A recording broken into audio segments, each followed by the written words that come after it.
Hi everyone and Happy New Year. Yeah, I know I'm 29 days late, but this is actually my first video post for 2021. And the reason being is because I've just been taking out time and devising certain programs you'll see that I'm coming out to for many of you. 2020 was a great year for many of us, as well as a challenging year. It was also a year of growth for many, but it was also an opportunity to pivot. Which brings me to, there are so many of you who have made New Year's resolutions. In 2020, you and your husband or partner decided that in 2021, we have to do things different. We have to make a resolution to do A, B, and C. And if we don't do A, B, and C, I don't see us working. Or if we don't do A, B, and C, we're gonna remain stuck. But one of the things I often say is, let's not make a New Year's resolution. Let's talk about ways in which we can improve upon those areas that you're challenged with in your relationship. Oftentimes I hear people saying, let's make a New Year's resolution, and a couple of days into the new year, you feel defeated or frustrated or annoyed because you have both, one or the other, or both reverted back to the same old behaviors. But like I always say, if you aren't doing anything to improve on those behaviors, if you aren't doing anything to effect change or create change in the relationships, what is that word resolution going to do?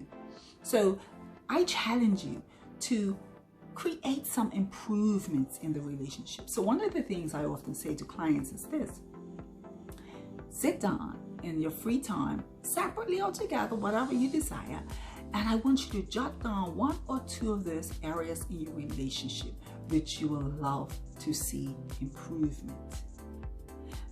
Okay, then I want you to come together and I want you to both just go over what it is that you both feel. That acts as two things. It's twofold.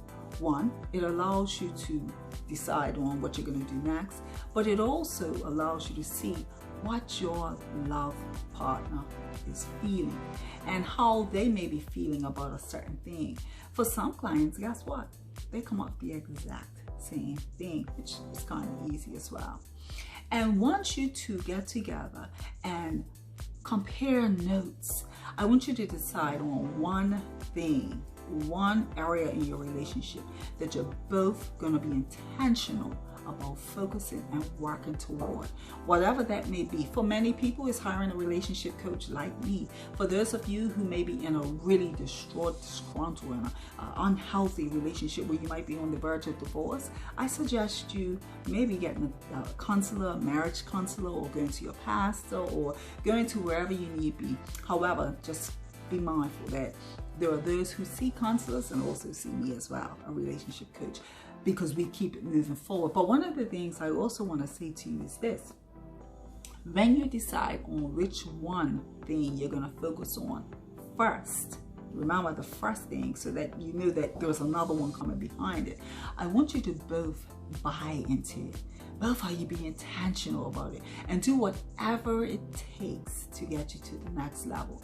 And then what I want you to do while you're working toward that goal and that improvement, I want you to acknowledge each other. I want you to give each other celebrations, and that may be in the form of dinner, it may be in the form of gifts, it may be in the form of just hugging and kissing, it may be in the form of some intimacy or romance that you probably haven't been having for quite a while. But whatever it is, I want you to celebrate each other. The other thing is, remember, you're partners. So this is not for you, one or the other, to say, oh, you need to do this, oh, you're not doing that. What I want you to do, if you feel like one or the other's falling off track, just remind each other that, honey, babe, remember, this is what we both agreed to. Another thing that I do with some clients is write up an agreement, a love note to each other.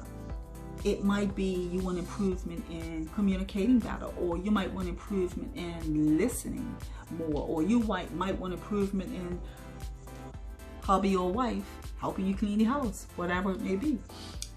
Do up a love letter to each other and have each or the other sign off on it as an agreement.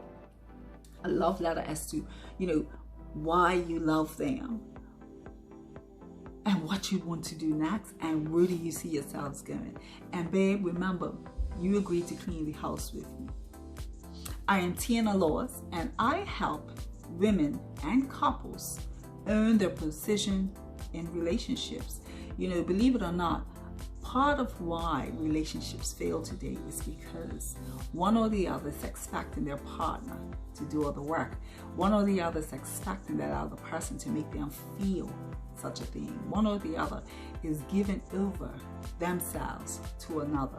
I help you to earn your position in relationships because I know personally that it takes a lot. It takes work to have a successful relationship.